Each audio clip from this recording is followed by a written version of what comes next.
cleaned off my whiteboard, I have this little positive whole class behavior chart that I'm going to put up. It says we got a compliment. So anytime that another adult, excluding myself, gives the whole class a compliment, they get a letter that goes up on one of the shaded letters up here. So for example, if my class was really quiet in the hallway and the principal heard, we would come back after wherever we were transitioning to, and we would get to put a letter up on our board up here. Once we spell the whole word compliment, then we get a whole class reward. Last year when I did this, I gave the whole class 5 dojo points. Then we take it all down and we start over again. And then maybe the incentive changes, maybe the 5 dojo points is enough. You get to kind of decide what you want to do.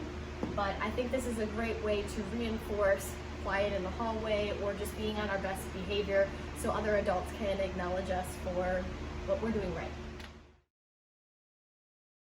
Another whole class behavioral system that I use, which I didn't use nearly enough last year, was voice level posters.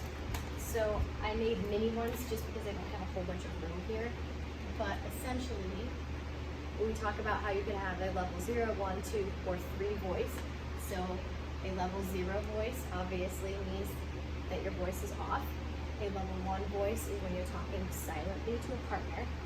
A level 2 voice is when you're working in a group, so just the people at your table can hear you.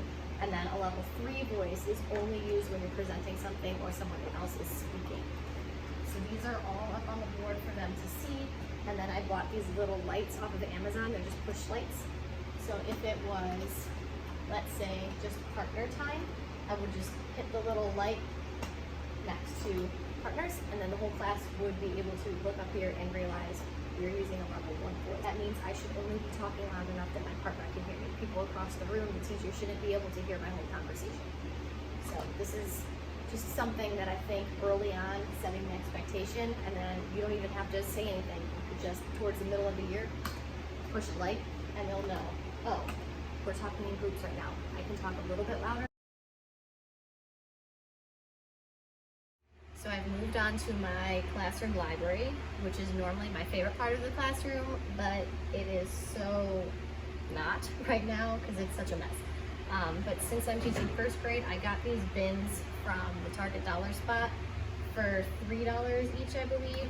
They're supposed to be for like file folders, but I figured that they're perfect for like big picture books where they would fit this way or this way. So I got a ton of these. Normally I use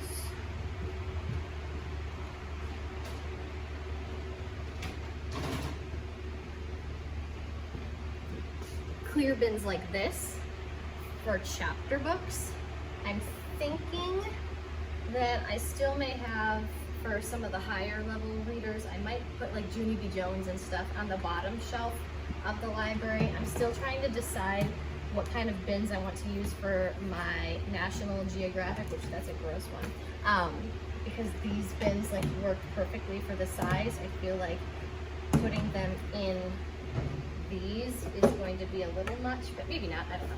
We'll figure that out. But right now I am working on stamping all of my books. So I have this cute little stamp that I'm stamping the inside of all of my books with. It just says, from the Library of Miss Gone, read it, love it, return it. I bought this off Etsy from Boutique Stamps.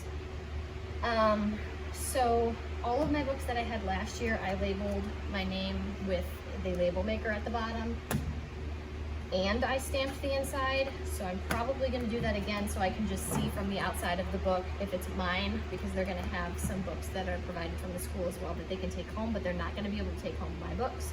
So I wanna make sure they come back. So I'm separating the books. Like I have Berenstain Bears, I have some just different leveled readers that I've stamped already. But now I'm gonna stamp all of these books, and then I'll have to probably just count how many labels I need and then print them and then maybe stick those on tomorrow. But this stamp is perfect. It's a self-inking, so you literally just stamp it and you're good to go. I feel like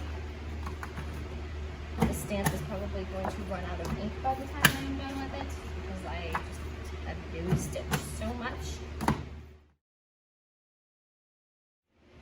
Now that I have all of the books separated to a point, I don't have labels on all of them yet, but I'm going to do that tonight and then put them back on later. But I kind of want to see what this shelf is going to look like.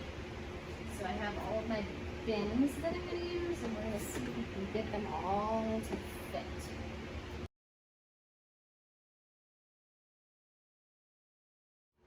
Here's a bit of a closer look of what the book bins look like. I have these little adhesive pockets that are sticky on the back. So you peel this off and you can just stick it on. I got these from Target. So I'm gonna label all the bins later. I have to make the labels first. But here's just what we got so far for the library. I'll give you a little closer view. These are the adhesive pockets. They just peel off the back. And these bins are from Target as well, so they're like made specifically to fit. But that's a better idea of what the bins will look like. And then the kiddos will have a label with a picture on it, so they'll know exactly what goes in that bin.